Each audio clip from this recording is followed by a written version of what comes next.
Genèse chapitre 19. Les deux anges arrivèrent à Sodome sur le soir, et Lot était assis à la porte de Sodome. Quand Lot les vit, il se leva pour aller au-devant d'eux, et se prosterna la face contre terre. Puis il dit, « Voici, mes seigneurs, entrez, je vous prie, dans la maison de votre serviteur, et passez-y la nuit. Lavez-vous les pieds, vous vous lèverez de bon matin, et vous poursuivrez votre route. » « Non, répondirent-ils, nous passerons la nuit dans la rue. » Mais Lot les pressa tellement qu'ils vinrent chez lui et entrèrent dans sa maison. Il leur donna un festin et fit cuire des pains sans levain, et ils mangèrent. Ils n'étaient pas encore couchés que les gens de la ville, les gens de Sodome, entourèrent la maison depuis les enfants jusqu'aux vieillards. Toute la population était accourue. Ils appelèrent Lot et lui dirent, « Où sont les hommes qui sont entrés chez toi cette nuit? Fais-les sortir vers nous pour que nous les connaissions. »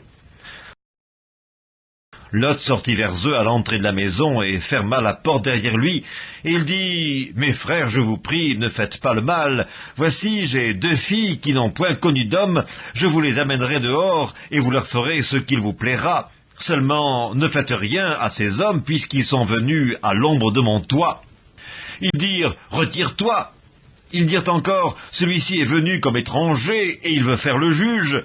Eh bien, nous te ferons pire qu'à eux. » Et pressant Lot avec violence, ils s'avancèrent pour briser la porte.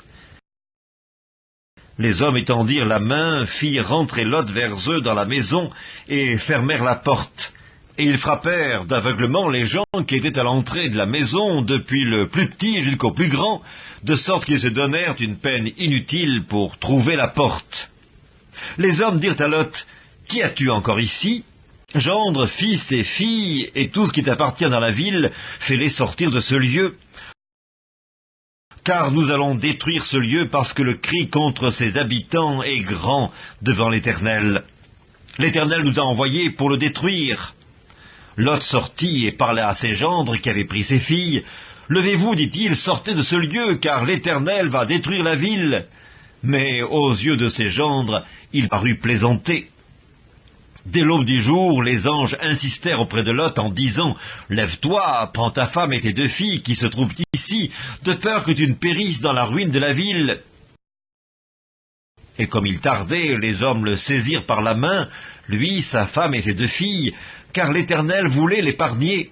Ils l'emmenèrent et le laissèrent hors de la ville.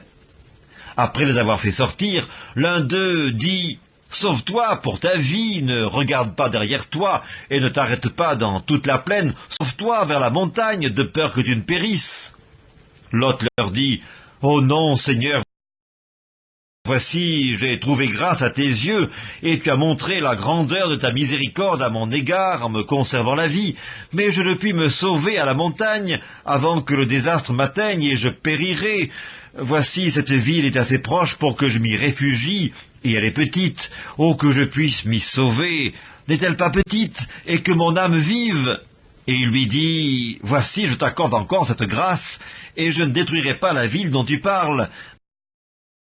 Mais hâte-toi de t'y réfugier, car je ne puis rien faire jusqu'à ce que tu y sois arrivé. » C'est pour cela que l'on a donné à cette ville le nom de Tsoar. Le soleil se levait sur la terre lorsque Lot entra dans Tsoar. Alors l'Éternel fit pleuvoir du ciel sur Sodome et sur Gomorrhe, du soufre et du feu de par l'Éternel. Il détruisit ces villes, toute la plaine et tous les habitants des villes et les plantes de la terre. La femme de Lot regarda en arrière, et elle devint une statue de sel. Abraham se leva de bon matin pour aller au lieu où ils étaient tenus en présence de l'Éternel. Il porta ses regards du côté de Sodome et de Gomorrhe, et sur tout le territoire de la plaine. Et voici, il vit s'élever de la terre une fumée, comme la fumée d'une fournaise. Lorsque Dieu détruisit les villes de la plaine, il se souvint d'Abraham, et il fit échapper Lot du milieu du désastre, par lequel il bouleversa les villes où Lot avait établi sa demeure. Lot quitta Tsoar pour la hauteur et se fixa sur la montagne avec ses 2 filles, car il craignait de rester à Tsoar. Il habita dans une caverne, lui et ses 2 filles. L'aînée dit à la plus jeune, Notre père est vieux, et il n'y a point d'homme dans la contrée pour venir vers nous, selon l'usage de tous les pays. Viens, faisons boire du vin à notre père, et couchons avec lui, afin que nous conservions la race de notre père. » Elles firent donc boire du vin à leur père cette nuit-là, et l'aînée alla coucher avec son père. Il ne s'aperçut ni quand elle se coucha, ni quand elle se leva.